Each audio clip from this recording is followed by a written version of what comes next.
Hello everyone, this is part 15 of What If Naruto Was Abused and Obtained Mokuton, and I hope you guys enjoy this video and to like, to subscribe, to share, and check out the playlist. To see more, comment down below. Now let's start the intro. They call me a god. They call me a god. They call me a god. Join my membership, the perks are great. It's in the description. The relief that washed over Baki when he received the news that Third had returned to power was like a magical tonic. Gaara had already gone back to Suna with Kakashi. But he had been kept around, for sinister reasons, of course. He'd received word of a purge that occurred. No question the work of Danzo. He was really intent on controlling the Sand Nation. But such was their fate for foolishly thinking they could win against Konoha. Maybe if they had known that the leaf had a Jinchuriki of its own, things would have been different. Perhaps Rasa had decided to quit the ploy because he knew it was a mammoth task that Suna couldn't possibly achieve. But at least the Hiruzen was awake. The man was his savior and Suna's. The Sandaime Hokage was generous and not cold-hearted like Danzo. Immediately, he had known that Suna would be freed. It was the fact that he wasn't called soon that had him sweating a little. Sandaime-sama, Baki greeted the old man. He looked pale. Worse than before. It was apparent he wasn't in perfect health. Please sit, Baki-san. He noted, there was no smile. A stern tone that had him counting his numbers, just in case things took a turn for the worst. Thank you. Hiruzen leaned back to his chair. It was bothersome that Tsunade had seen it fit to ban him from smoking, citing his poor health. There was no connection between being poisoned and smoking. She was nonetheless the medic nin. He did right by forcing her to return. He would have without her and Konoha would have been diving toward war in a freefall. He looked at Baki sternly and then spoke. I understand that Orochimaru had impersonated Rasa-san to fool you all into leading war. But it is a fact that you all invited him and schemed with him. Yes, Hokage-sama. We invited Orochimaru, but the original plan was to scare the feudal lord. We did not save it, Hiruzen said sharply. Regardless of the reasons, I did have a good relationship with him, and he betrayed that trust by working with Orochimaru. Suna was already aware that we were looking for him, yes. Baki couldn't deny it. A message had come. If their shinobi were to come across any hideouts, suspicious of nature and even find information about Orochimaru, they could sell it to Konoha. But they welcomed the snake into their homes, and it poisoned them. Yes, you could have captured him and used that as leverage to come to some negotiation with Konoha. But you did not. I know what Danzo was trying to do. I don't agree with it. Which is why I have sent for Kakashi to return home and Suna will be free to make its decisions. Hiruzen paused. He previously made decisions that made people take advantage of situations. He couldn't fall into that route anymore. I've sent people to the Wind Lord. They will make sure he provides funding to Suna. But, for a full year, half of that funding will be paid to Konoha, for damages your invasion caused. I could take away Temari from young Gaara and force her to become a shinobi of the Hidden Leaf, but we would only earn his animosity. But payment must be made for the loss of lives. For the next 2 years, you will be stationed in Konoha. In the first year, you will not be permitted to leave the village, but will stay around, teaching my shinobi wind-based jutsu. Everything that you know. In the second year, you will be permitted to visit home. If, however, we find you doing treasonous or contrary to the agreement, you forfeit your life. Baki thought that was a light sentence but still much more than what he had expected considering this was the Sandaime. Suna would be effectively robbed of its best shinobi. And whoever will be leading the village won't be depending on his knowledge. If Sunagakure is to be attacked, in the first year, you will not be permitted to leave. Unless of course my successor changes things. But I have already spoken to her about it and although she disagrees with things, this she has decided to abide. Basically, whether Suna is being attacked or not does not matter. Unless, of course, it pays for your services. It was still much better than being controlled. Even if Baki had to die as a result, he would be fine, if he was able to give Suna its freedom. But this would be cruel on him. He would just sit and improve Konoha while Suna is being attacked or facing an attack. I see. You can leave the village now. But I expect you back soon after discussing things with Suna. This isn't negotiable. You accept them or reject them. Baki wasn't going to ask what would happen if he did not return. And Awagakur. I have sent a message to Onoki about this. Baki nodded and then stood up. Thank you, Sandaime-sama. I will depart immediately. Once the man left the office, Hiruzen didn't let loose of a breath he held. No, because there were people waiting for him. He sensed their presence and had signaled them to wait. A squad of Anbu appeared in the office. The captain stepped up. Hokage-sama, Yugao, please remove your mask.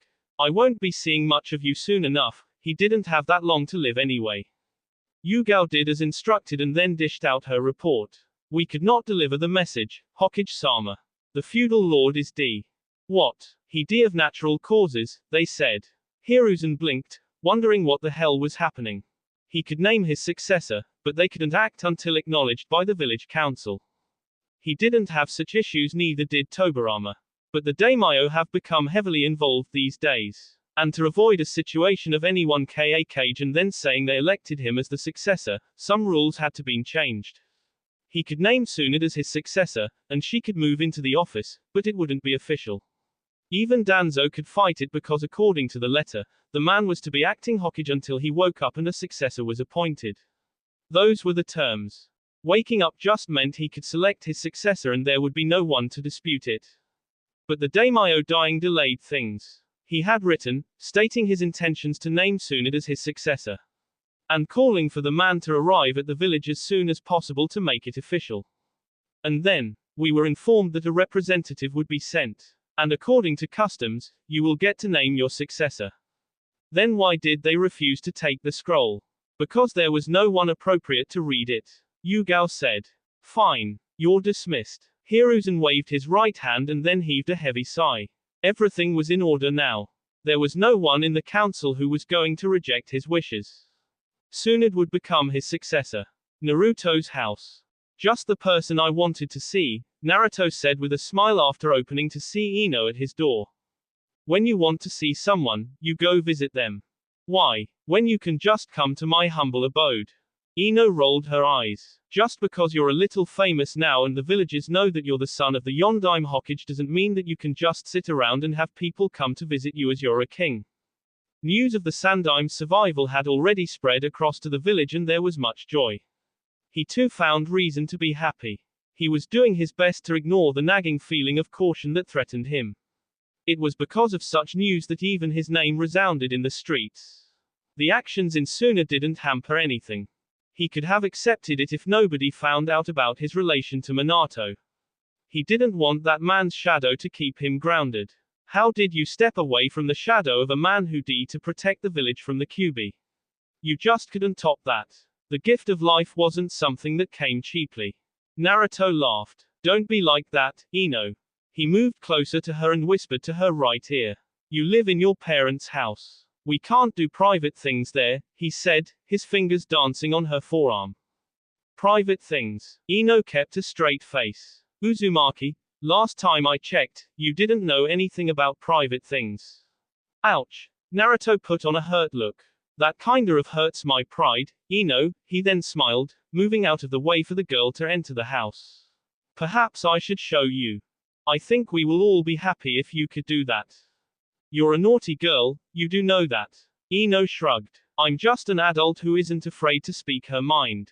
Unlike some timid people. Naruto kept his smile and followed Ino to the living room. Once she sat down, he settled beside her, resting his head on her lap with his face facing her. Before you make me forget, we are going to have some get-together tonight or tomorrow. You know, just to celebrate being alive and all. That'd be lovely, Naruto said quietly. He closed his eyes, feeling a bit of warmth. He was really enjoying having Ino around him. If she wasn't the one coming here, he was surely going to end up visiting the flower shop just to see her. Perhaps he could do that, help a bit. There would be nothing wrong with trying to get her mother to like him. Parents held sway over their children after all. Ino wasn't a rebel. She was her parents' child. He had seen it many times. Parents telling their children to stay away from him. At least, with Ino's mother, he hadn't sensed anything sinister. Then again, you could never know. There were people who could press you to laugh, and then when you turn away, call you a spawn of the devil. What am I to you? Naruto was silent for a couple of moments. A question that he didn't expect. He was simply being friends for now. But he understood the question had a deeper meaning attached to it. She really came here to put him a corner. But then again, considering the last time they were together, he could understand her question. Human relationships were complicated, especially the ones where emotions played a role. They were unpredictable, but it was a fun unpredictability. At least when the other person wasn't dipping drops of poison in your food. Shouldn't I be asking you the question? I asked. Naruto got up and then leaned on the couch with his eyes closed. What to do? You don't want to get your hopes up for nothing, huh? Ino shook her head. She did like him. How deep was questionable. But sometimes Naruto was so unreadable, she couldn't even try to guess what was in his mind. Sometimes, there were even doubts he even liked her given his actions. We've just gotten closer, you know. I've honestly never asked myself that question. But you are someone important to me. Someone I want to care for. Someone I like deeply. Friends say that to each other. I remember saying I loved you. I was wondering who is it that came to visit, Karen said, standing by the entrance, her hands on her chest. Girlfriend. Ino glanced at the redhead and then at Naruto. There was woman in Naruto's house, and she'd come from upstairs. Ino hadn't gone there. She'd only used the bathroom, kitchen and this room. She hadn't even seen the back of the house, but this girl was coming from upstairs and Naruto never told her anything about it. She glared at him and then demanded. Who the is she and what is she doing in your house? His house. Karen smiled, and then walked over. She sat on a couch and looked between the two. This is our house. Explain, Naruto. And you better have a good reason. Naruto had a feeling that even if he said Karen was his girlfriend, Ino wouldn't be going anywhere. He glanced at Karen. She was amused about something. He sighed and then spoke. That is Karen Uzumaki. She is a survivor of the Uzumaki clan. And she is a freeloader in my house. Clan. Just the two of them. Ino was speechless. If it was just the two of them, they weren't going to be talking about reviving the Uzumaki clan, were they? She imagined them trying to make little redheads. You're thinking something naughty, Naruto said with an amused look, seeing Ino's cheeks flush pink. I'm not. Ino denied it loudly. Why does she have to be living with you? Because we are of the same clan and I decided that she is going to be very close to me. Naruto replied in a hardened tone, just to get the message through to Ino. Ino quickly recognized the tone and slouched slightly. But it was Karen who spoke. How long am I going to be locked up in here? I'm going to go crazy just waking up to eat and then sleep. Karen put her hands on her head, shouting a bit hysterically. Naruto groaned at this. He wasn't hearing this for the first time. But he didn't want her to do anything in the village. She would not become a kunoichi. Absolutely not. You know Tsunade, the legendary Sannin. Yes. She runs a lab. They conduct some research. I can take you there and you can spend your times there and come back home here. As long as I find you having cooked something. You get lazy and just boil ramen. Cook for you. I showed you the pots and everything. You're a freeloader and now you want me to cook for you. What am I, your wife? You're certainly not my husband. I'm going to put a pillow on your face while you're sleeping. We'll save you from having you fall off the bed at night anyway. I do not fall from the bed. I was just that one time and I was having an unpleasant dream. Woman, have you seen yourself while asleep? I swear whoever is going to end up sleeping next to you will have to chain you up in the bed just so he doesn't get kicked off the bed. Karen folded her hands across her chest. Do you want me to tell your girlfriend there was a woman who left the house in the morning? Feeling Ino's digging glare, Naruto created a shadow clone. The clone walked up to Karen and held out its right hand. Come, let me go introduce you to her. Once they were gone, Naruto released a long breath. Karen was high maintenance. Too much energy. Were all Uzumaki like that? Well, not like him. Perhaps just the women. How do you know how she sleeps? Naruto slowly turned around to face Ino. She had a frightening look about her. He smiled nervously, scratching his head. Well, you see, I was just checking up on her. At night while she is sleeping. It doesn't sound as bad. She is new here and I wanted to make sure she was comfortable after I heard her snoring loudly. Can't trust what you say. Ino folded her hands, puffed up her cheeks. I might have to come and spend some nights here just to make sure nothing is happening. I wouldn't complain either way, Naruto replied with a smile. As long as your father doesn't come up at night to peek through the window to see if we are sleeping or being naughty. Daddy wouldn't do that. Sure. Baki halted, jumping down from a tree. He looked around, seeing that he was being pursued. Within a minute, he was surrounded by 10 men. He frowned. An ambush like this by masked men. It was usually a prerequisite to one's death. Baki-san, you are to return with us to Hidden Leaf. Danzo, will you do so willingly, or will you do so under duress? No doubt, Danzo was plotting something behind the Sandaim's back. But what did he expect? The man wasn't just going to go away silently. The fear that he would die gripped him once again. To avoid death, to avoid anything treacherous, he had to defeat these people. The third Hokage had just given him his life back, and he would not allow it to get taken away. Why does it sound like you want me alive? Because before you die, we have an important job for you. Baki was very afraid of this. He took a stance and then watched them attack him all at once. Sakura smiled happily seeing Sasuke walk into restaurant with Naruto. She'd invited him over and he had refused, saying he had better things to do. But, seeing him here, she realized, the blonde must have spoken to him. He appeared to be the only one who could make Sasuke do anything. It was rather sad that her word meant nothing. She shook her head. She just had to be happy that he was around. She had missed being with her teammates and the others. Sasuke-kun. She greeted him happily. Sasuke didn't ignore her, he just nodded his head but was pulled in by Ino. Come sit with me, Sasuke-kun, she said casually, but her eyes fully on Sakura. What the hell, Ino? You already have Naruto. Sakura shouted, rising with her hands on the table. She nearly burnt on hands on the heater.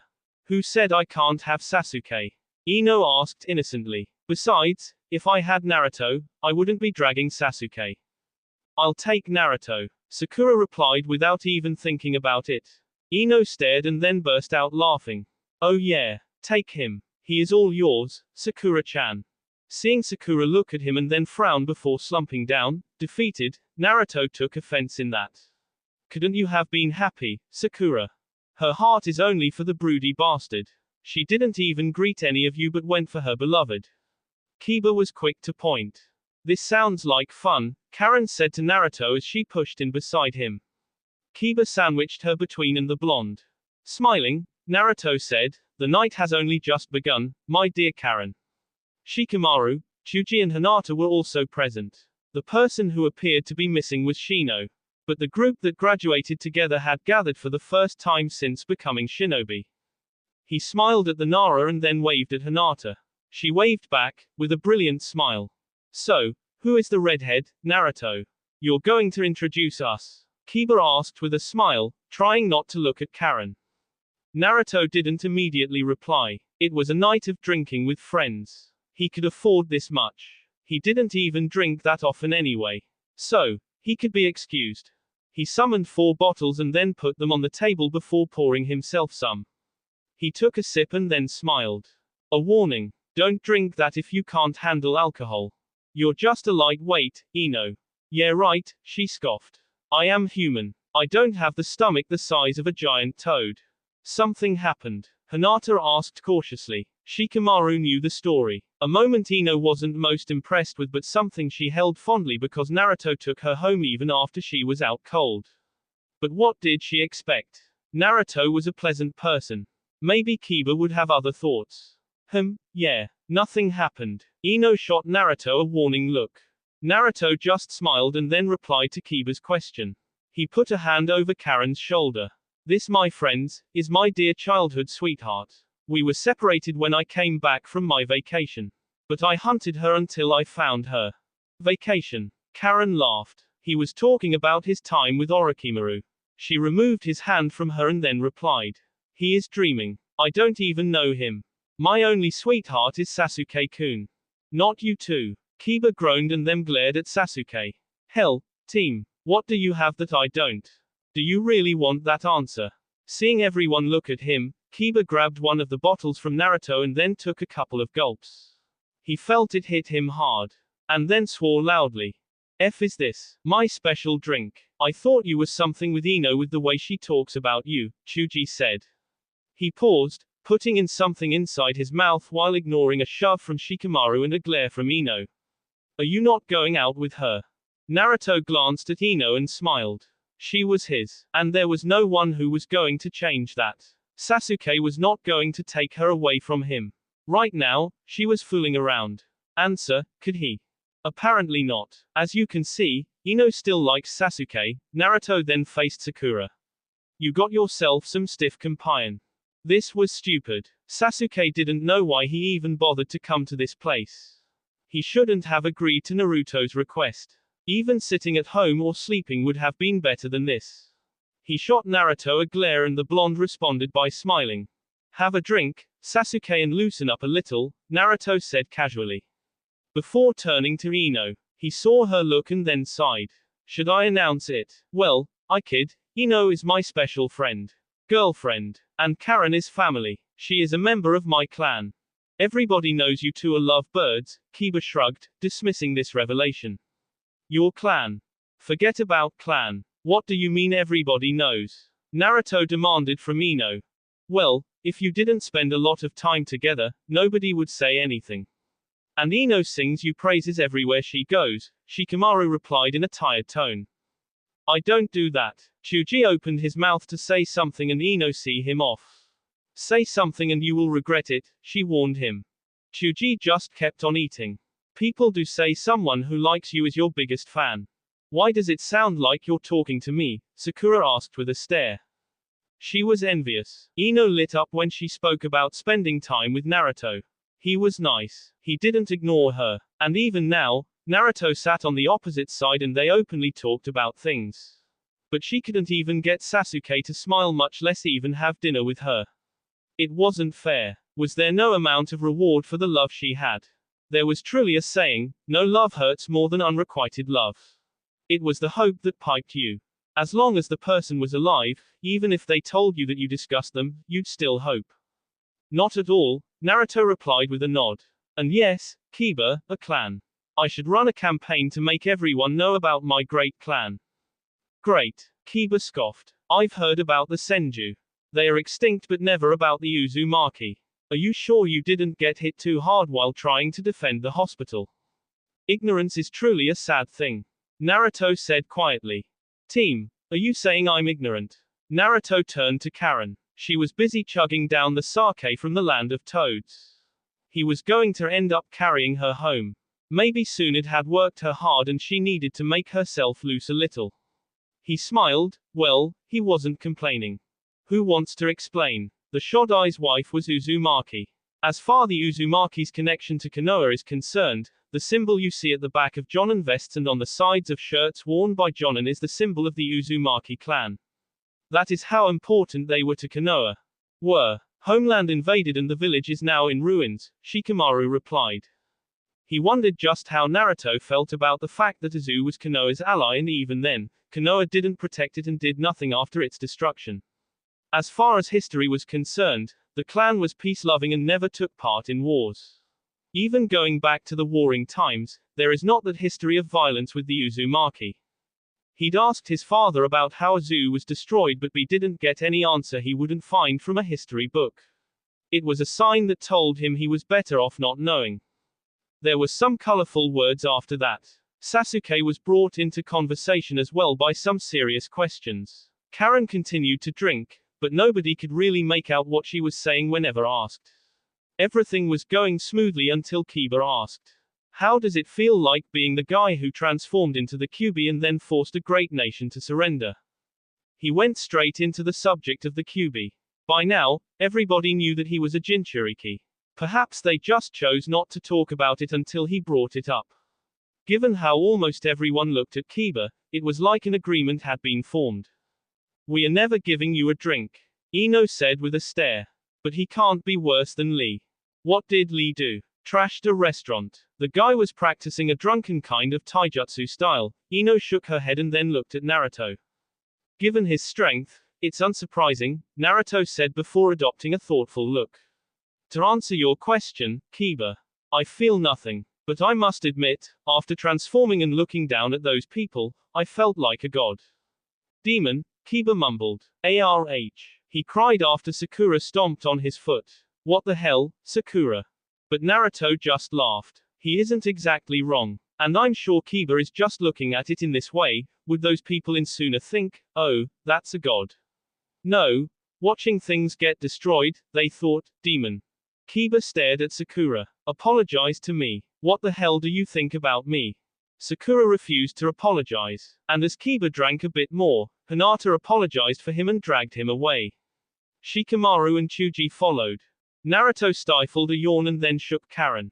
We should also go home.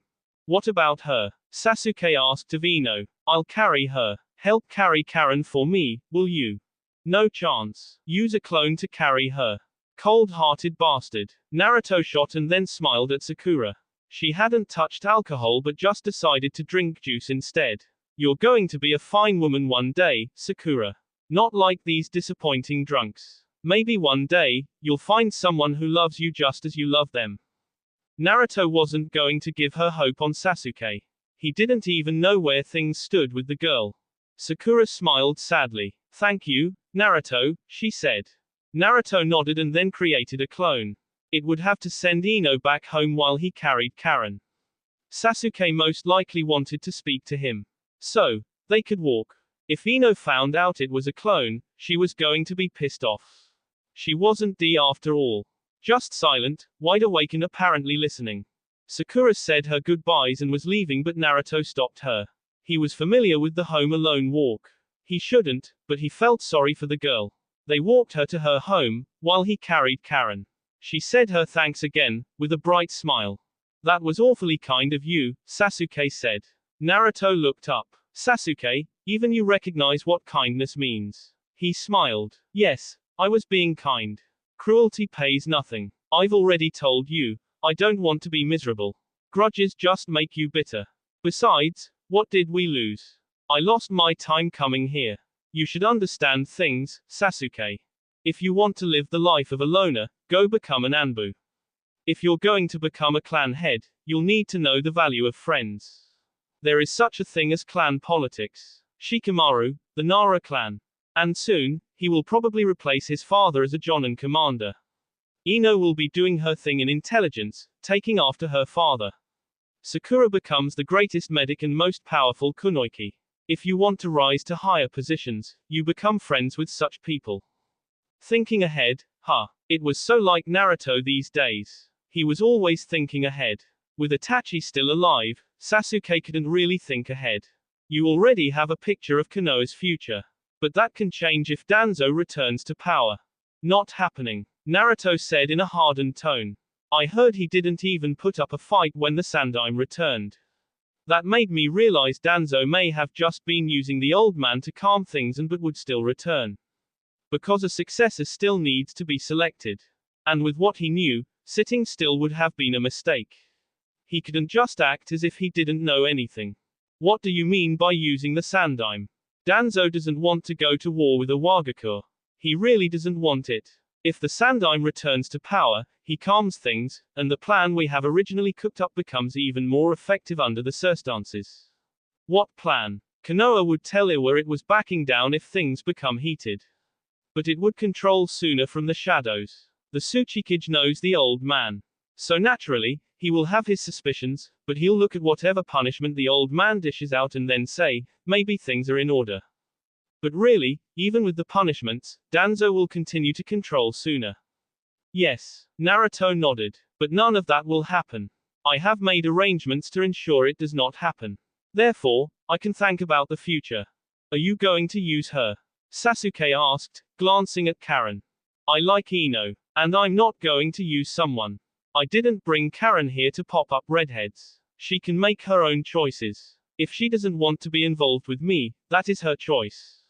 He felt Karen stirring up after saying those words. If you said something different, I would have burnt down your house and flee, she said in a sleepy tone.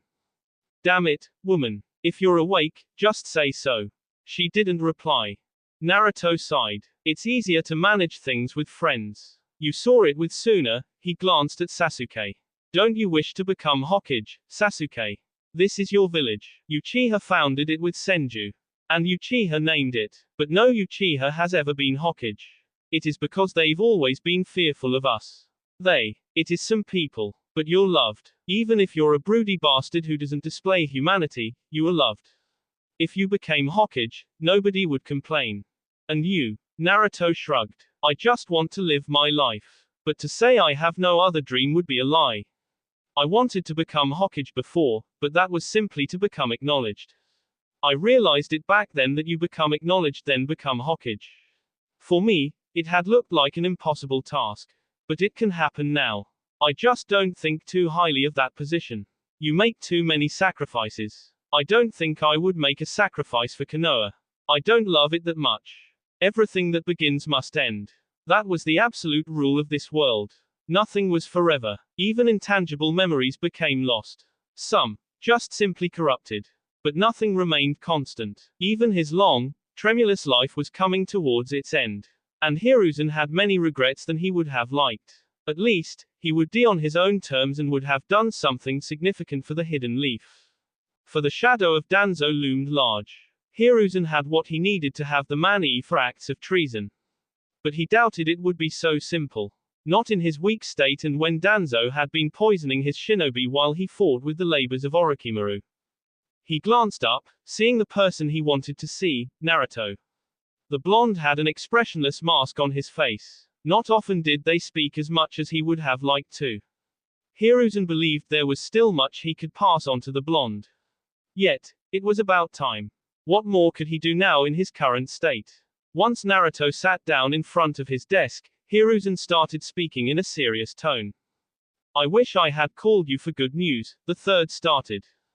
Naruto shook his head. I'm old enough to understand that things are not ideal at the moment, for many people that is. He paused, staring at the old man. Besides, I also wanted to talk to you.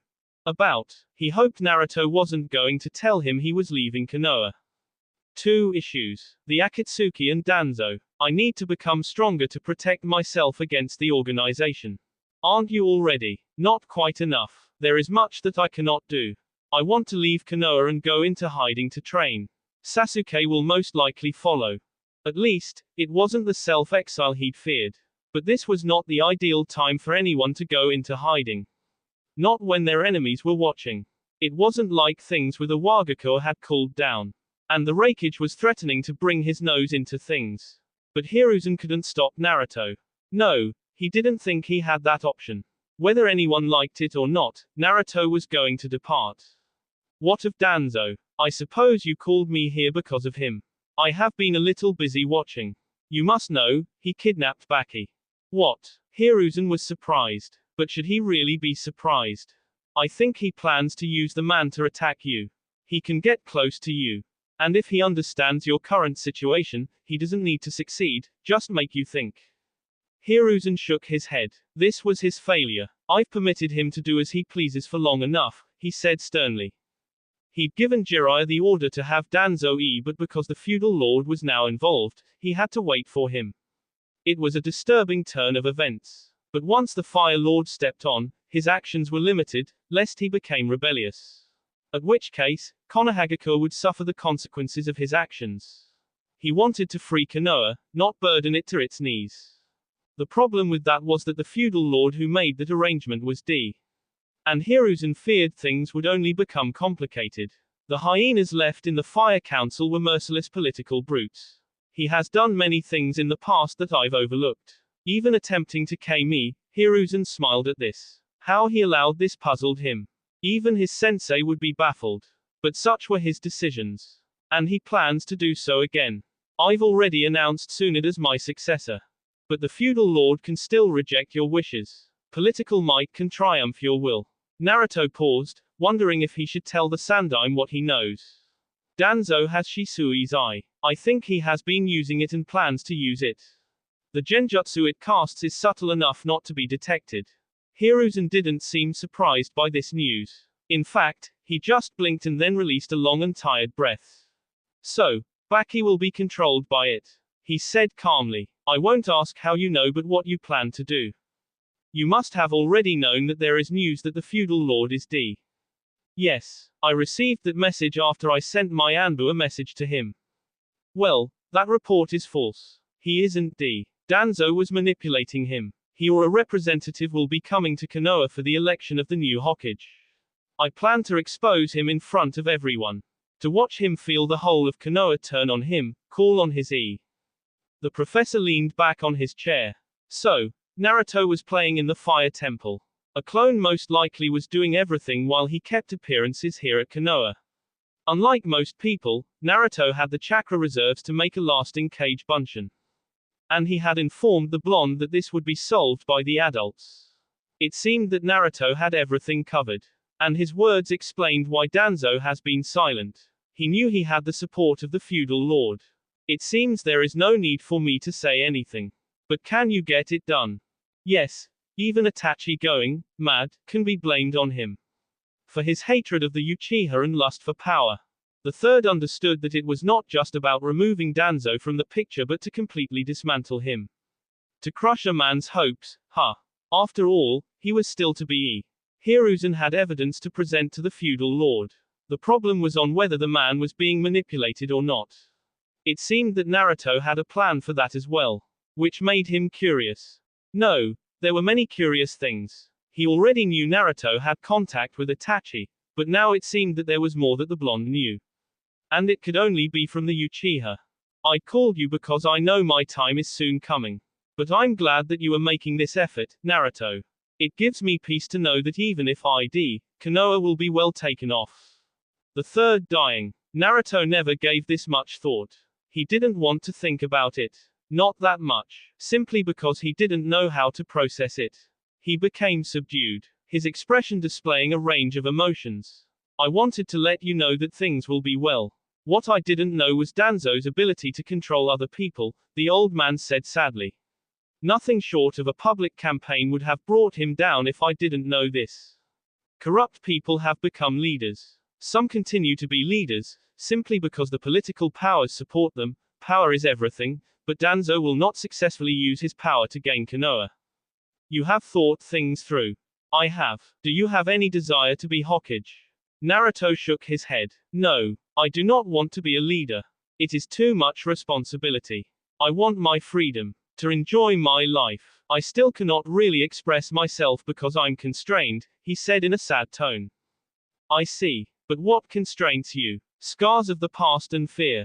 I've discovered, fear is a very powerful thing. Naruto stared at the old man, switching the subject. Are you really going to die? He couldn't imagine coming to the Hokage Tower and not find the old man. For all his life, the old man was there. Forever present in the village and his life. Lies, deceitfulness and yet, much loving. The relationship had it all. Yes, it seems so. I would have liked to introduce a girl to you and say, old man, this is the girl who has loved me. Naruto said with a laugh. You can still do that. Sure. Naruto smiled and then glanced up. There has been much that we haven't spoken about. Much that we have kept to ourselves. I am to blame for that. Perhaps. But, what am I gaining from this? There is so much I would have liked to share with you. But memories of the old. The scars kept me from doing so. I don't really have anyone I can share certain things with. Naruto said quietly. We've never really spoken deep about my parents, the Kyuubi and my time with Orochimaru. I suppose I still have issues with the latter. It isn't something I really think about. Does having Karen there not make you think about it? A little, but we were children. Little kids at that time. I can't put much weight into anything. Naruto shook his head. I know my body. What Orochimaru was trying to do. I know. So, what do you want to know? Shikaku stared at Naruto. The Sharingan implanted on Naruto's right eye socket, pulsing with immeasurable power. In this secret hideout, just him, the blonde, the Anbu commander and the Sandaime Hokage. He felt a little weary looking at the eye. The unnatural way in which it looked. And the way it made the blonde intimidating. He should have been at the forefront of dealing with Danzo. But no, he was only getting roped in. Perhaps he'd been a little passive. But even the old man had admitted, once the feudal lord spoke, there was hardly anything they could all do to stop him. In such times, political power was superior to their raw strength. Money was everything. Shinobi villages were controlled by money. Without it, they could not function. They were just civilized mercenary groups. He glanced at the old man. With each passing day, he seemed to grow weaker. He has never truly recovered. It was obvious to all those who watched him. It was just a matter of time before his body gave away. Danzo has done many things. And I allowed him to get away with it because of my own weakness, Hiruzen started in a weak tone. There is evidence that can be presented, and he can be for his actions. But he has control over the daimyo. Or at least used to, Naruto finished. Shikaku nodded, seeing the big picture. It was as he had feared. Perhaps that was why the Sandaime was trying to make the leaf self-sustaining. If Konoha could function without the daimyo, then his influence would wane. Used to. I have sorted that out. And the daimyo is secretly making his way to Konoha. Of course, as far as Danzo is concerned, he is D. What seems to be the concern now? If Danzo no longer controls the feudal lord, then he is finished. Shikaku knew there was a problem somewhere. Lord Sandaime might not be alive by the time the feudal lord arrives. He is barely holding on, the Anbu commander replied in a stern tone. Danzo has also brainwashed Baki and has made him target him. Naruto has a clone watching him. Shikaku glanced at the blonde. Clone. Transformation, Naruto shrugged. It is the aftermath of the old man's death that we have to deal with. No mistakes. We can't allow anything to slip. Surely, if Danzo catches he is going to meet his end, he will not lie down. There is something you're not telling me. Shisui's eye. You know the genjutsu it could cast was powerful. Danzo has that. Hiruzen explained. I suppose Naruto has the other half. Shikaku paused, allowing his mind to wander. He frowned, deeply worried about the conclusion he reached. Danzo was acting hawkish. There is no telling if he used that ability on the Jonin or Anbu. If we handle things wrong, it could lead to a civil war. But can he do that? Danzo has had the eye for years. I don't know how far his control is. Kotoa Matsukami is not supposed to be used continuously. In fact, on normal use, if I were to cast it on you, it would take some time for it to recharge. But there are other means to be able to use it without limits. Hiruzen would not forget that Shisui had offered to use it on the entire Uchiha clan. And he could have done it, and no one would know. No one would be able to tell. Danzo had attacked him because of that power. Already Danzo had made plans when he was acting hawkish, moving swiftly to set up the groundwork.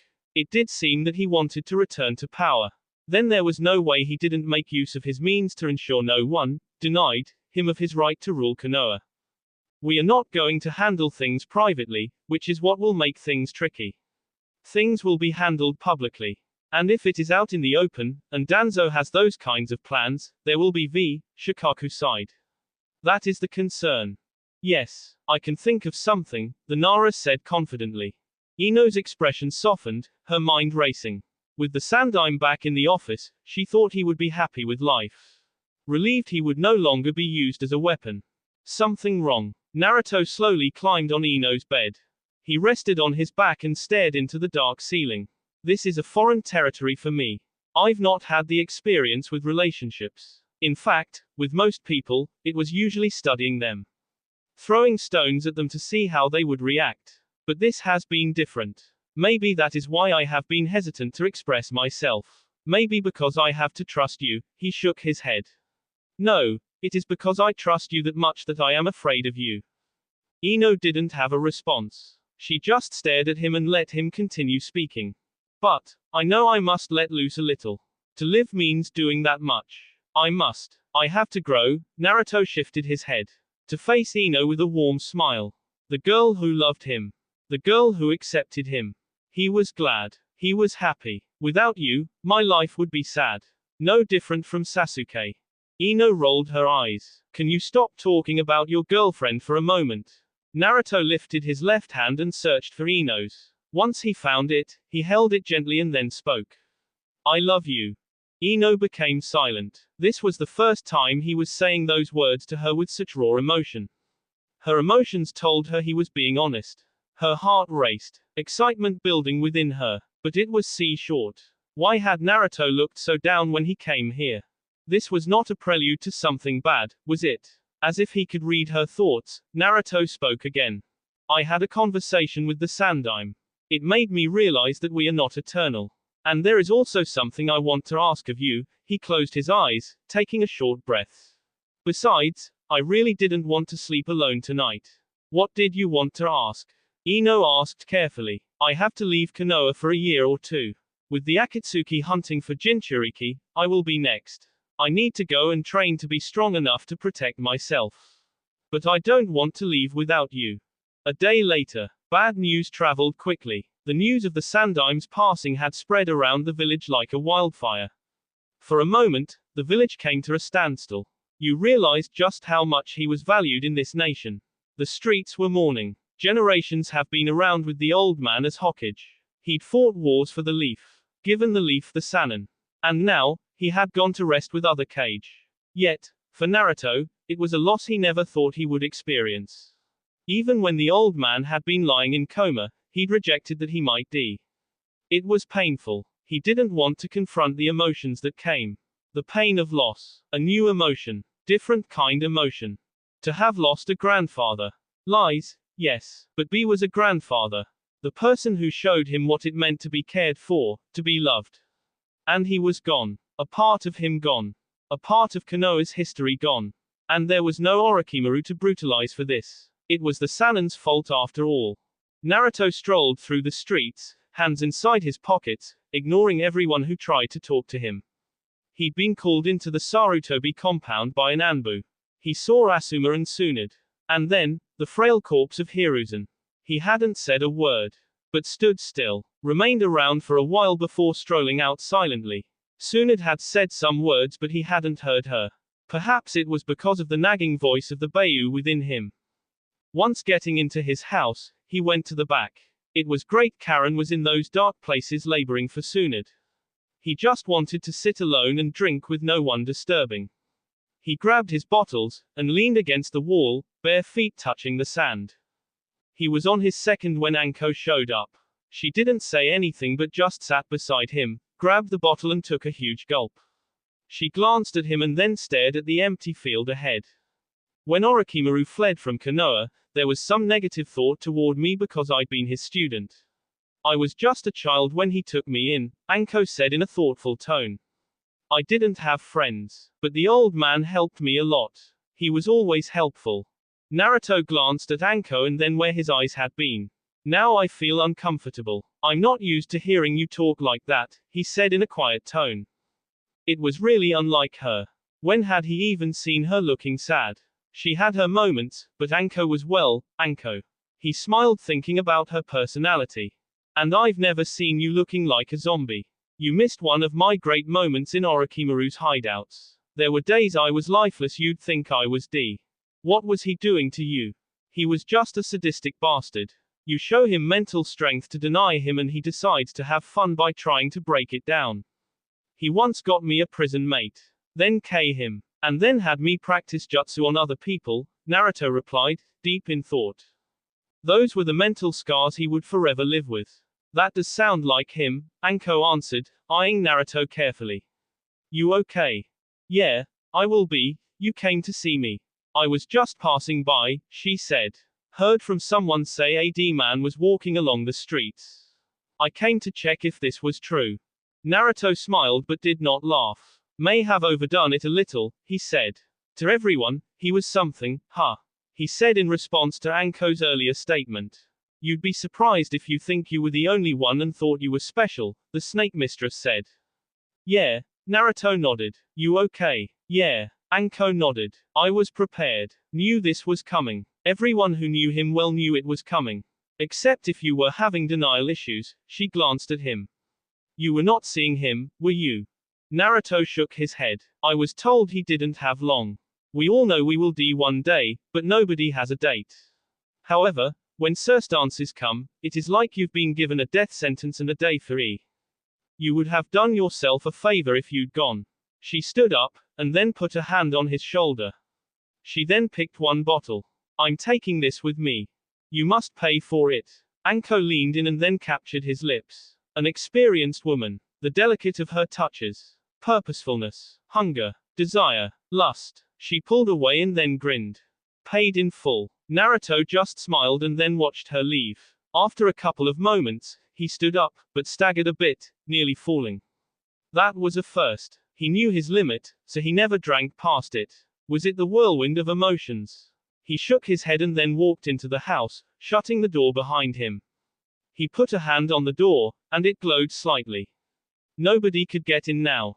They could all just knock. Karen could pass through the barrier since her chakra was activated. Satisfied, Naruto walked toward his room, for an afternoon nap.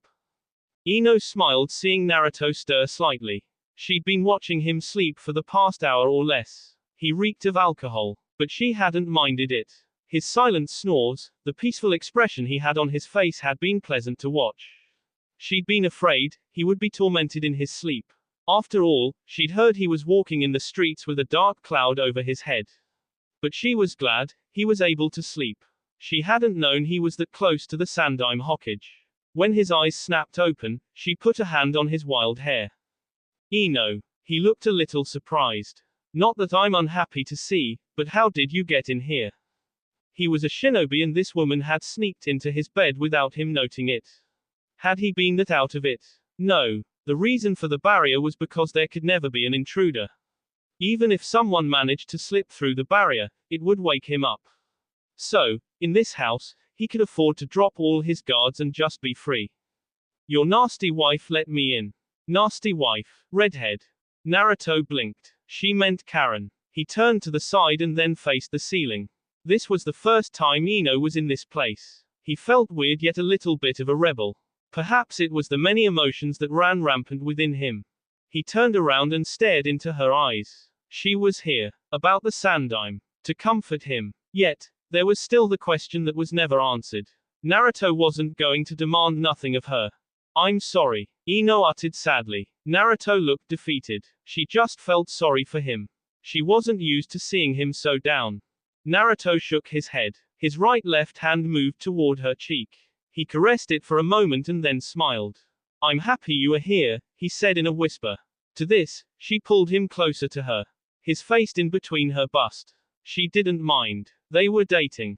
I'm gonna suffocate and join the old man if you keep this up. Naruto said in between his breaths. Ino quickly released him, and then smiled sheepishly. Sorry. Naruto shook his head. He was a little content being in this position. To have Ino in his bed. The girl he loved. He realized, if she didn't answer him, they would be separated. He wouldn't have this anymore. He wouldn't have her. That was depressing. I'm sorry for making you run around me. It wasn't because I didn't like you. I was just undecided over what to do with Karen around. But the truth is, I love you, Ino. I'd always liked you when we were children. You were a friend. He paused, smiling warmly. I've been happier with you around. It's fine, Ino whispered. Not the childhood crush, but you grew on me, Uzumaki. And I fell for you. Don't bring that brooding bastard into this. I was due. Naruto put a finger on her lips, just to stop her from talking. We've got this room to ourselves, what do we do? Aren't you going to tell me? The following day. If the walls could be dressed in black, it would have been done. Almost everyone wore mourning clothes. For the Sandaime Hokage, it would have been suitable had the clouds gathered. With a bit of fire jutsu, they could be created. Unnatural, but a blanket of darkness would have suited the mood in the village. It was often in death that even people who hid in the closet came out to display their love and affection. Their sadness. Naruto was sure he would haunt anyone who cried after he died when they couldn't even smile at his presence. Looking around, the sad expressions. There was nothing that connected people aside from a common cause, either it be pain or hatred. Whatever the cause, humans were at their peak of their powers when they were united. A pity, it was never usually in happiness. Thousands gathered. Words were sad. Tears were shed. Stories were told. Truly a memorial. Had it been the same for his father? No doubt. For his mother it was nothing but silence. For the village sought to erase her existence to cover up its strength. It was amazing how people knew the Yondaime had a pregnant wife before the and then suddenly, nobody really questions what happened to them. It was all about the sacrifice. This world was truly crazy for people who sacrificed their lives. Naruto was going to live his life. He would not be making sacrifices for anyone, unless it was for his family. At the death of the memorial, Danzo took the reins. The Sandaime did not to what happened in the invasion. He was the man exclaimed. Naruto almost laughed. I was predictable. They were allowing the man to do this knowing that he was going to give one of his speeches, just to catch him in the act. But Naruto had never thought he would play his role so perfectly. Yet, a part of him felt sickened and infuriated just seeing the man. There was silence and the people started to look at each other. For the villagers, this was news. A story that had been kept from them. Naruto felt his insides twist with anger at how the man just paraded himself. In fact, he felt his usually strong-held emotions trying to break free. But a hand on his shoulder stopped him. He glanced over his shoulder. The last person he expected to see, Sasuke. You want to cause a scene? The Uchiha asked in a quiet tone. Naruto almost laughed in a bitter tone. That too would have caused a scene. No doubt, he would have been forced to commit to mental evaluation. Nobody wanted an unstable Jinchuriki. Hearing that from you doesn't really make me happy. Though there was nothing in Sasuke's face, Naruto was certain he saw a small smirk. He was usually the one dishing out lectures. But today, he was the one on the verge of losing control. Control yourself. The damn Uchiha enjoyed saying those words despite the circumstances. It seemed that there would always be companion, no matter what. Konoha, we cannot let this slide. The person who did this must pay. Danzo continued. One of the Rootops brought a beaten Baki before Danzo. This man, Hiruzen, showed him mercy. Allowed him to go home and even instructed Kakashi to return after our Jinchuriki had forced Suna to surrender. He took advantage of Hiruzen's kindness. Having seen that Hiruzen has freed Suna, they made a deal with the Tsuchikage. If Baki gets the head of the Hokage, Iwa would defend it from punishment. I tracked him down and brought him here. He will be E for his actions. And we will not let Suna get away with this. Not even Iwa. The roar that followed, anger and grief was something else. Even when he trained his ops to be emotionless, Danzo knew how to manipulate the emotions of others. Obviously, if the Sandaime was murdered, the village would demand those involved in it to be brought to justice. It didn't matter if Iwa and Suna denied it. The fact was Danzo said it in this moment meant the villages would be with him. Even if Suna took charge, she would face the pressure. And who would even take responsibility for such an action? If Danzo pulled the village into war tomorrow, they would support him. They would give him their children to take to war. Nobody would criticize him for going to war now. Shrewd and evil. It was no wonder he was the master of the dark arts. But such a man wasn't supposed to talk in the light. He should always walk in the darkness. But it was about to end. There is actually a plot that I didn't tell you about. Sasuke narrowed his eyes. He knew Naruto had been scheming. But he didn't bother to ask. He knew it had something to do with Danzo. What? Naruto smiled. Oh. Just wait and see, Sasuke. Wait and see. It is going to be fun, the blonde said. A sudden shift in the air. Not long ago this person was leaking a murderous intent, and now he was smiling happily. What the hell was wrong with him? Danzo-sama. It was Naruto who called out. Calling the former acting Hokage out in such a sad tone you would actually pity him. All eyes turned to the blonde. Even Danzo's measured look turned to him. But the man did not reply. In fact, he seemed to want to continue with his program, but Naruto spoke again. Forgive me for interrupting you like this, but I would like to say a few words. Please permit me. He was begging. Danzo glared sharply but nodded his head. Is it true that you're the one who Shisui Uchiha for his Sharingan? Is it true that you manipulated Itachi into committing the Uchiha M because you wanted the Uchiha gone? Is it true that you manipulated the feudal lord into appointing you acting Hokage? Is it true that you tried to K the Sandaime Hokage before? Is it true that you're hiding Shisui's eye under those bandages? There was silence. A complete silence with eyes shifting between Naruto and Danzo. Outwardly, Danzo was perfectly calm. Inwardly, he was seething. Just that Naruto dared to say such things. The blonde could be easily handled. But it was just that he dared that infuriated Danzo. After all, Naruto wasn't the most liked person in the village. I didn't think you were the type of person who would dishonor the Sandaime by making such wild accusations. Wild. It was a voice that had shinobi and civilians alike shifting. The voice of Jiraiya. The legendary shinobi was walking alongside Tsunade and the feudal lord. Upon seeing the three move through the crowd, Danzo knew there was something wrong. First, he didn't know the Fire Lord was in the village. Secondly, when did Jiraiya return? It seemed that they had been plotting behind him. Thirdly, wasn't the man supposed to be D? To make his move, he couldn't allow this farce to play out in the public. It would ruin his reputation. He motioned for his Anbu to come and fetch him. But there was nothing. No one came. Not even the man who brought Baki before him. Danzo knew he was doomed then. Doomed as hell. He panicked. He focused on the villagers. The shinobi. They were starting to glare at him with contempt. Yet, Danzo remained perfectly calm. Inwardly, at least. Danzo, before I appointed you acting Hokage, Hiruzen had made a wish that you be for treason. Those were the words of the Hokage, do you remember them? Danzo did not reply. Jiraiya was enjoying this, but he had to keep a serious face. This would mean the death of Danzo and his dreams. It was a pity they had to ruin the memorial, but he knew, the old man would be happy things were happening like this. Danzo would join him in the afterlife soon enough. It was just a pity, much had to be put on Naruto. Then again, this had been his plan. Still, he would have liked it if they had done everything without the blonde. Perhaps this would also work well on his reputation. Danzo, the feudal lord has asked you a question, do you refuse to answer? We should be discussing things in the office. Not here. Tsunade burst out in a laughter. A frustrated laugh. You were here trying to get everyone to hate Suna. You were trying to frame Baki for murdering the Sandaime. She shouted. If you refute what you've been accused, reveal those bandages. Show the villagers that you don't have Shisui's eye and you didn't murder one of Konoha's promising shinobi because you craved his power.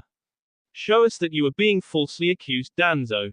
But if you do have the eye, it just proves you manipulated the feudal lord simply because you wanted power. Danzo did not budge. He would not do as they demanded. But it didn't seem like he had any options now. Was this his end? No. Even if they exposed him at this moment, they would not do anything to his life. He could figure a way out then. For now, his thoughts came to a halt when Jiraiya suddenly appeared in front of him. A full squad of Anbu behind him. There was no help. He couldn't cause a scene. Restrain him, the Toad Sage ordered. The Anbu held him forcefully, bringing him to his knees. This humiliation. He would pay it back. He would not let these people get away with this. The problem was that he couldn't use Shisui's eye now. Not with those damn Hyuga watching him. And if the feudal lord was here, it meant someone had changed his manipulation. But who had that power? Sasuke's Sharingan did not have that power. It couldn't possibly be Itachi. The Uchiha was a loyal servant. Sasuke watched with anger. Had his brother been manipulated? No, that couldn't be true. But as he watched the Sharingan revealed in Danzo's right eye socket, he couldn't help his anger and suspicions. As far as he could remember, his brother had been the one suspected of Kei Shisui because they were friends. But to think it had been this man. Now, it isn't that time yet. Sasuke glared at Naruto for keeping him out of the loop when things affected his clan. We will talk about things later. You have a lot to tell me. Your connections with Itachi and about this. Indeed. But not now. Hokage office. With Danzo shoved in a dark cell, only 4 people knowing where he was locked, it made Tsunade take a breather. She was satisfied they avoided things becoming B. If not for Naruto, they wouldn't have been able to get it across the line. Again, it was a pity that the Sandaime's memorial had to be disturbed. But it was what was needed to be done and he had agreed to it. And now, they could rest a little bit. But of course, the villagers were demanding a public E for Danzo. Once he was exposed, people had become angry. He had stood there, trying to manipulate them into supporting his mad circus for war with everyone over an invasion he had plotted with Orochimaru. It didn't become better when the villagers were even willing to listen to Baki make a confession that the old man had sent him back to Suna, but then, Danzo's people had ambushed him. He was going to attack the Sandaime until he was stopped by Naruto. The only person who came out good in all that mess was Naruto. But he hadn't been around to take the credit. His root forces must be kept in their hideout until we have him, Tsunade said to the Anbu commander. Is there anyone else who is suspicious? The Anbu commander shook his head. We have sorted issues at our end. Naruto's other eye was useful. But what are we going to do with that eye? Shikaku asked. I will think of something. It is a dangerous weapon since it is virtually undetectable, Tsunade frowned. A person like Danzo would be paranoid to have something like that with him. Someone who could control the entire leadership of the village. Admittedly, it made her wary a bit. There is something of concern immediately. We must resolve things with Suna immediately and then deal with Iwagakure. But I'm more concerned about Naruto leaving and why I was not told about it. She glared at both the Anbu commander and Shikaku. It was an agreement made between him and the Sandaime. He will be departing with Sasuke, the Uchiha, to hunt down his brother, and then they will train a little bit.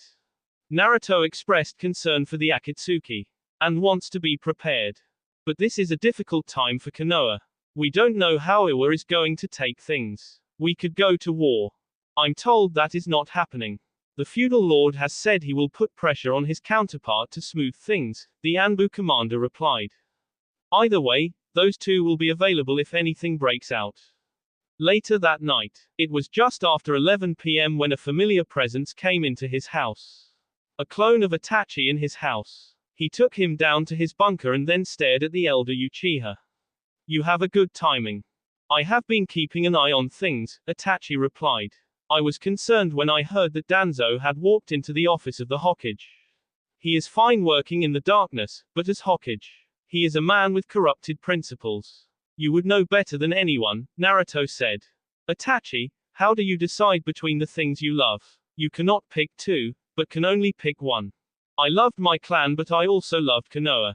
I had to make a choice between the Uchiha and the village.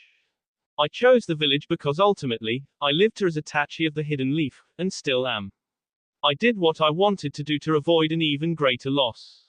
Had the clan gone into war, the village would have been dragged into a civil war and the name of the clan would be forever known as the clan that became so power-hungry it decided wage a civil war. My choice left the village intact and gave my clan a fighting chance. Sasuke can still restore the clan. The lesser evil, huh? What choice do you have to make? Between a love for now and securing a future in which I can be free. My ultimate goal is to live my life in happiness. To exist in this world with its flaws and corruption. But I know this world isn't that generous. Even if I were to leave Konoha to avoid being in a situation where I will be forced to make sacrifices, I will be hunted wherever I am because of my power. I will always have to look over my shoulder. But if I stay in this village, and a time comes where to protect Konoha, I won't be able to sacrifice anything. If that happens, this village will turn on me and things will be back to square. It just seems like I have to wait to escape the treachery that follows. Naruto paused, shaking his head with a sad look on his face. I choose love. I'll be happy. Very happy. But the Akatsuki is still around the corner. They might come. This village becomes in danger because of me. The people I care for could be in trouble. When you love someone, you will put yourself in the line for them, because you cannot live with looking away.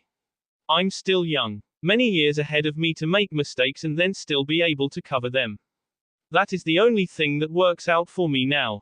There are certain paths that once you cross, you cannot escape from, Naruto, Itachi said. But, he smiled slightly.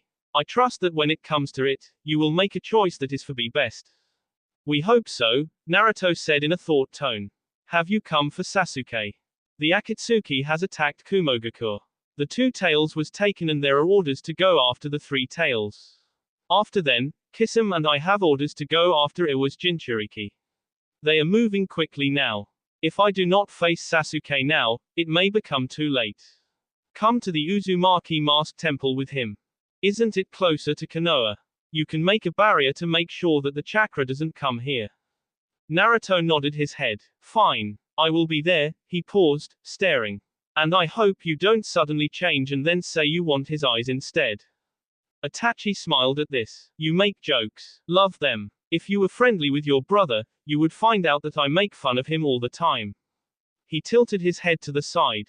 Actually, I think I just bully him. Karen was peaceful in her sleep. There were no sheets on the floor, legs spread as if she was a terrorist.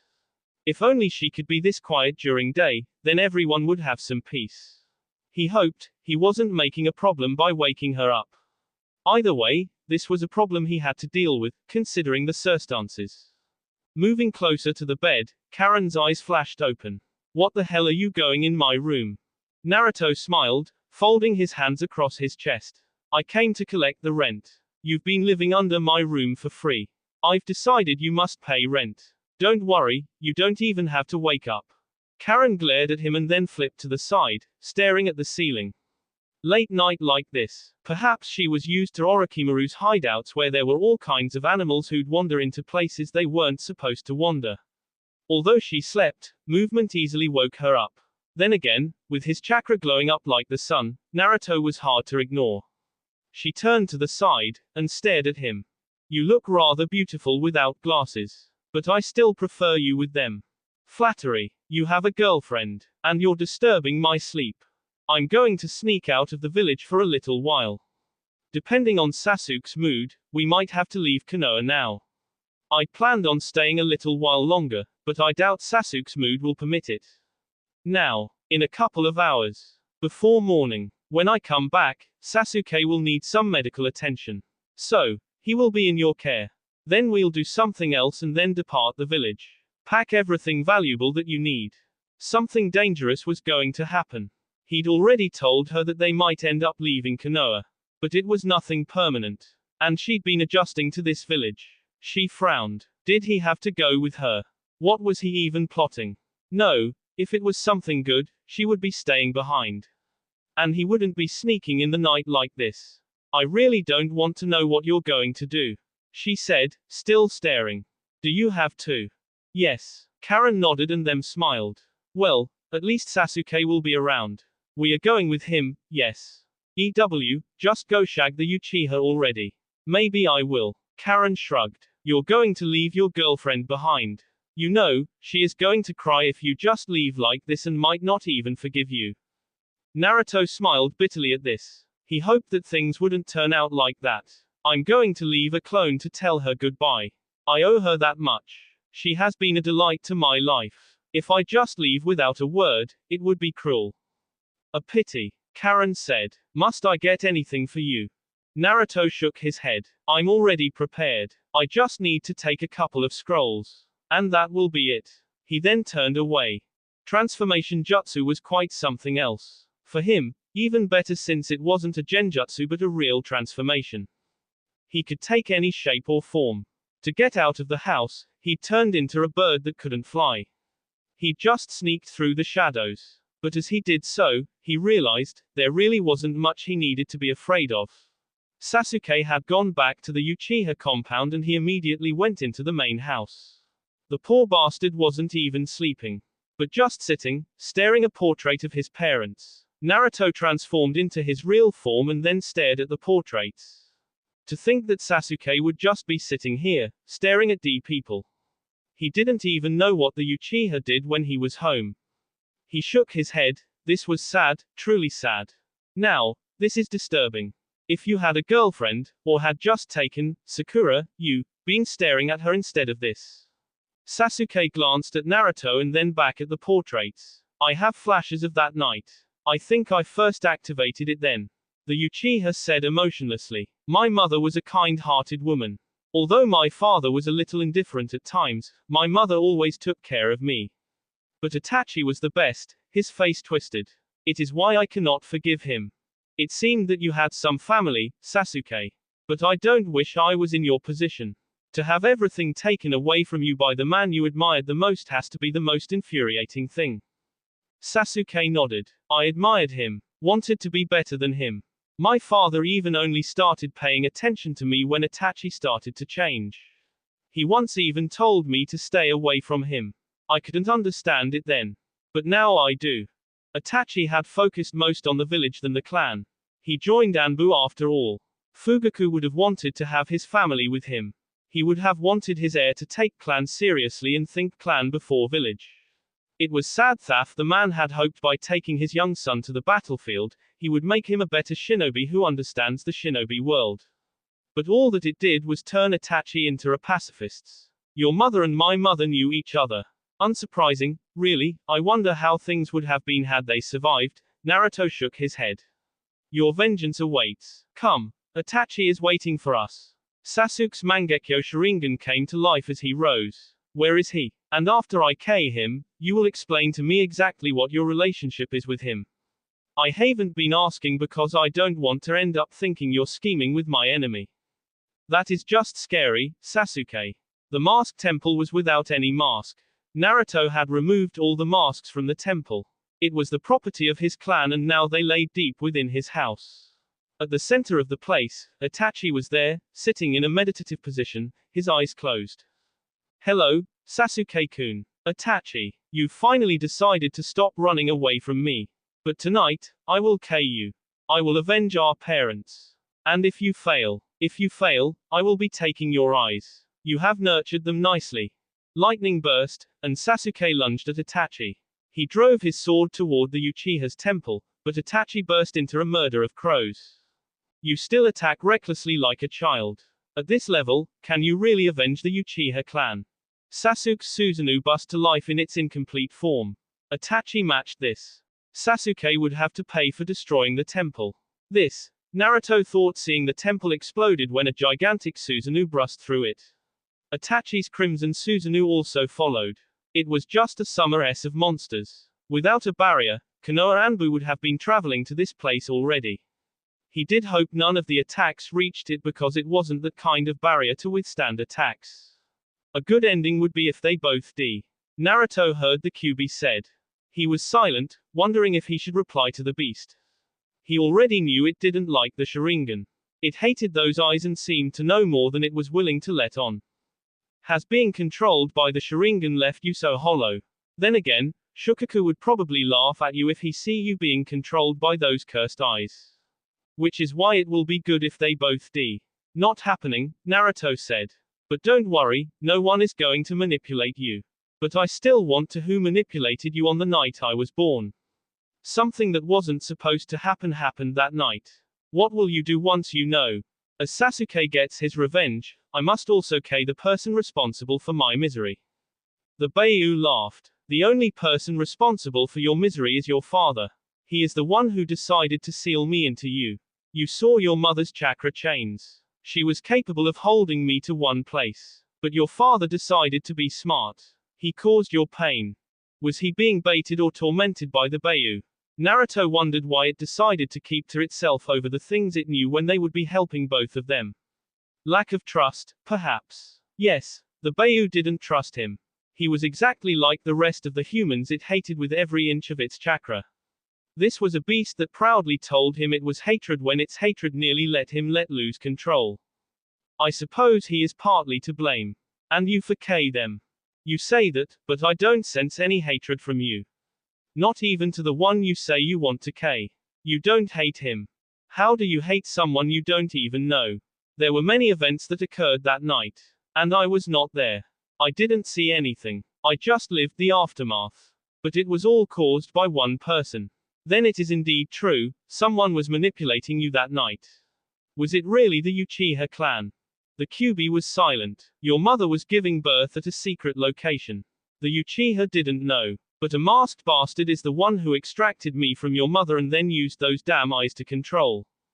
I suppose he is the same person behind the Akatsuki.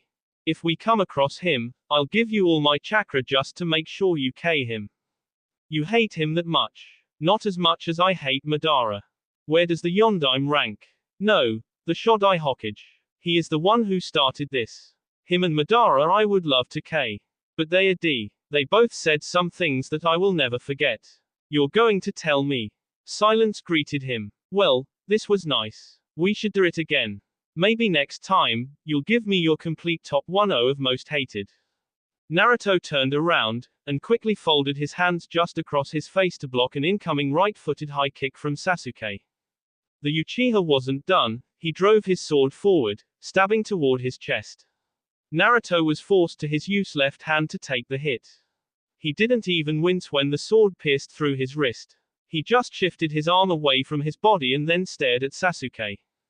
The Uchiha looked murderous. Battered, yes, but he reeked of so much intent, even the Kyuubi would shudder if those eyes glared at him. They were burning with pure unadulterated hatred. Naruto had never seen he would see such a look. It was apparent, he was over the edge. He did right by coming here. A little bit of push and he would tip over to the other side. He'd been flirting with it his whole life after all.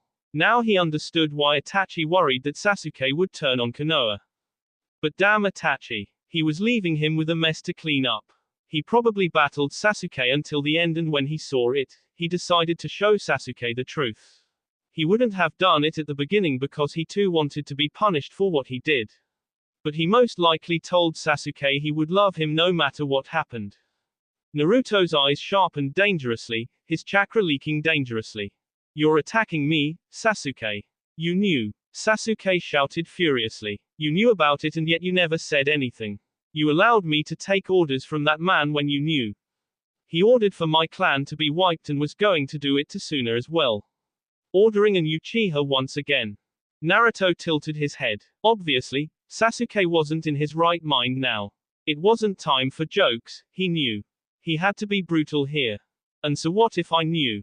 You're going to attempt to kill me too. Your only friend. I took a risk with my life to help you awaken your Mangekyo and now you want to kill me too. He said those words with power, increasing his chakra levels to dwarf that of Sasuke. Sasuke halted momentarily and Naruto used that chance to act. While a clone appeared in a puff of smoke, he grabbed the arm holding the sword around the wrist. His hold was firm, simply to avoid Sasuke using chakra. The clone dropped down, its right foot sweeping through the ground, before catching Sasuke's legs. Naruto immediately let the Uchiha go as he began to fall. He jumped. They crashed to the ground, Sasuke buried, he, standing above him. Naruto swiftly leaned in, his knee on Sasuke's chest, and then pressed his fingers into Sasuke's eyes. I gave you those eyes, you ungrateful bastard. If you look at me again with those murderous eyes, I will gouge them out. To drive the message, he pressed in, causing Sasuke to yelp in pain. Now, raise your left hand if you're calm enough to talk. Ah, you might be asking why you're losing power. It is because one of Mokuton's strength is that certain jutsu can absorb chakra. It was why the Shodai was effective in gathering the Beiyu. Hesitantly, Sasuke raised his hand. Naruto sighed and then got up. He stepped away from Sasuke and glanced at his left wrist. Already, healed, huh? He thought mildly. Sasuke didn't stop glaring. He just sat up, and then put his sword beside him. When did you find out? Not long ago. After we returned. Itachi came to me. He'd never told me anything before. And you still worked with him. He had no malice toward me and had not lied to me. I knew he cared for you. It didn't matter what else. As long as he was telling me things that helped you grow in power, I was willing to help. Naruto looked up, smiling. I was curious about this love shared by siblings. Itachi's love for you is something I'd never seen before. He killed everyone but couldn't kill his younger brother. He even went as far as to threaten Danzo if he ever did anything. Why would anyone make such an order when the village was the one who made the Uchiha feel like they had nowhere else to go? Danzo. He was the one with mistrust over the Uchiha. He always feared their power because he couldn't control it. Something perhaps he learned from the Nadaime Hokage. I will murder him. And those people, they call my brother names. They scorn his name while enjoying the peace he created. The one who brings peace is usually the one who ends up being hated. You knew this and look at you. How can you stand them, Naruto? How can you stand those people? Naruto sighed. He indeed did right by coming here. But those were not questions for today or now. Sasuke was too angry to talk. I asked you if you wanted to become Hokage, think about it now. And led those ungrateful people. Well, you'll have time to think about it. Itachi didn't do the M alone. He had help, and who helped him? Sasuke blinked. Itachi had shown him something like that. My guess is that the masked man behind the Akatsuki is the man, and he is the very same person who caused the Kyuubi to go on a rampage on the night I was born. That man is a man we must kill, Sasuke. He too has caused us to suffer and now plans to make this world his as well. But we cannot hunt him down while tied to Konoha or as we are. We need to become stronger. He then looked to the direction of the village. Danzo is waiting for us. Let us turn and remove him from existence. After then, we leave Konoha. Sasuke stood up. You've said something that makes sense and I can agree with for the first time, Naruto. Don't be ridiculous. You're the one with nonsense. As they started walking away, Sasuke mumbled any apology. Sorry for attacking you. Huh, can you say that a little louder? If you didn't hear that, that's your fault. Karen stared at both Naruto and Sasuke with her hands folded across her chest. The latter's chakra was almost depleted.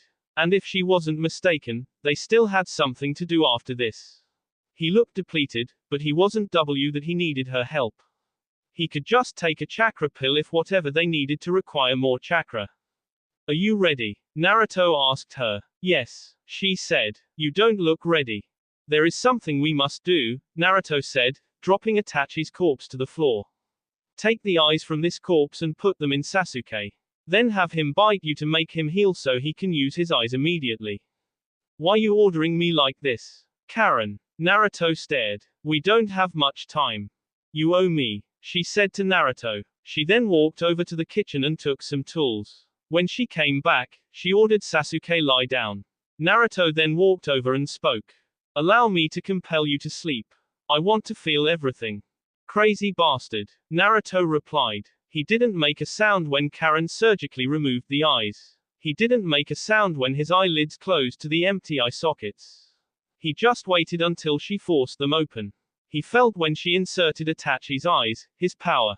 Here. Karen put her wrist around his mouth. Bite and be gentle. Sasuke didn't question anything. The moment he bit her, he felt the pain slowly go away. He felt his body starting to return to normal. He laid there, silent for a whole minute before asking. Last time I checked, Danzo was in a holding cell. His escape has been arranged and my clone is busy acting as his replacement. Once we're done, it will, he made a puff sound. We are not really supposed to be doing this. Anbu are also watching Danzo's hideout. How are we going to deal with it? Naruto smiled. Genjutsu, of course. What about me? You are leaving now. A clone will be with you. We will join you. Don't forget the other clone. Yes. Naruto replied with a sad look on his face, his tone subdued. Root hideout. In his glory, Danzo thought it was ironic that he had to face this test. He was the one who ordered Itachi for AM and now Tsunade had just ordered another, and it was Sasuke coming. The lone survivor of the M he commissioned. It wasn't even funny that things had come to this point. But he should have known that Tsunade wouldn't just let him go back to his office. He too had a Yamanaka, so he could play with his memories. He didn't care about exposing his secrets now. There was just no way out for him without going this far. I didn't think Tsunade had it in her to order such a mission. Ah, you think we are here on such orders from the Hokage, but we are not. I know about the Uchiha M. Sasuke said hatefully. Danzo disgusted him. He already wanted to kill the man, but seeing him clothed in the eyes of the people of his clan. Danzo's eyes narrowed. I didn't think Itachi was the type of man who would tell. Ah yes, he didn't even say anything about you attacking Shisui. If he had said something, the Uchiha clan would have probably had UK. And maybe the M might not have happened. Either way, the only reason you're alive now is because of Itachi's pacifist views and his love for Konoha. Naruto couldn't understand the decision to allow Danzo to keep Shisui's eye. What Danzo did was wrong and had to be punished. Perhaps it was Shisui's will that nothing be told. Then again, in Itachi's life, decisions have never been based on what is right or wrong. Moral values had no place in shinobi business. You know about that as well. Of course, Naruto looked around for a moment then and turned around, summoning the sword of Totsuka. Sasuke. Got it. The moment Sasuke replied, Naruto had already disappeared in blinding speed. Amaterasu. Danzo narrowed his eyes, and then cursed when his Jinchuriki burst into a black flame. Those flames that couldn't be extinguished. But what made him swear was that Naruto had suddenly just appeared behind them. Behind his Jinchuriki. His men were too late to even act as the blonde swung his ethereal sword. After appearing behind the burning Jinchuriki, crying and trying to put out the flames, Naruto swung his sword in a downward S. 3 wooden spikes burst forth, skewing the 3 who were in midair. Naruto was forced to jump back as he saw a horde of bugs charge toward him. As he landed, he saw them still charging toward him. He allowed his sword to disappear and did hand signs, converting chakra through his lungs into fire. Fire style, Great Fireball no Jutsu. He released a monstrous ball of flames from his mouth. The intense flames lit up the entire structure before encountering the bugs. All of them were entirely swallowed by the flames and none escaped before the jutsu D out. There had just been 15 men with Danzo. Sasuke assumed some of them D in his many missions. After all, for Danzo, the mission was more important than their lives. Locking eyes with the War Hawk, Sasuke focused. Amaterasu. The flame caught Danzo and he burned for a bit before seemingly disappearing. He appeared fully whole, charging toward him while doing hang signs. Wind style, vacuum bullet. Sasuke immediately activated his Susanoo. The bullets were invisible to the NI, but he could see them with his Sharingan. The bullets hit his Susanoo head-on but did not break it. Danzo kept on charging towards Sasuke but came to a halt when something pierced through his chest. He glanced below and saw a blade coated with wind. He turned behind and saw a long stretched sword. He wasn't the only one who was pierced by the sword. Another one of his agents had been pierced through by it with Naruto standing a distance away from him. Once more, Danzo rewrote reality and appeared a distance away from the two. What the hell, Naruto? Sasuke demanded of Naruto. I just wanted to see something. I thought I was dreaming or may have been caught in a genjutsu when he just disappeared and then came back. You know, his chakra disappeared. What the hell is he doing? I don't know, Sasuke replied. But check his eyes. 2 eyes have closed already. I guess is each time he does that trick, he sacrifices his eye. Sharingan abilities. That's cheating death. We should also have that as well. Our path is going to be dangerous from here. We may need to also be able to cheat death like this. Just don't interfere, Sasuke said, deactivating his Susanoo. This just gives me the chance to K him over and over again. I want to enjoy this. Don't sacrifice the right eye. I want to salvage it. But knowing him, he most likely has some thought. Don't let him run out of options before I act and gouge his eye out. You want to do it while he is still alive. Yes. Sasuke smirked. Fine. But don't blame me when you do it and he still has it set to use the jutsu. Is it that time? Ino asked in a quiet and sad tone.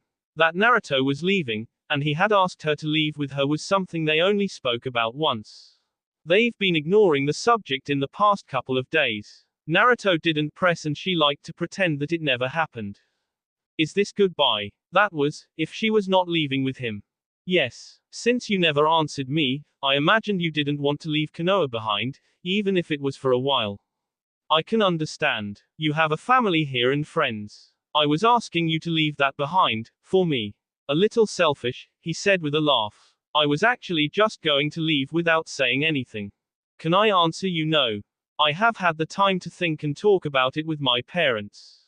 Naruto smiled. Sure. Ino shared his smile. Side note. To clear up some confusion, the Jinchuriki is the 3 tails. Jiraiya had merely accompanied Danzo's route. That will be all for this video. Be sure to like, subscribe, share, and comment down below for more videos. Goodbye.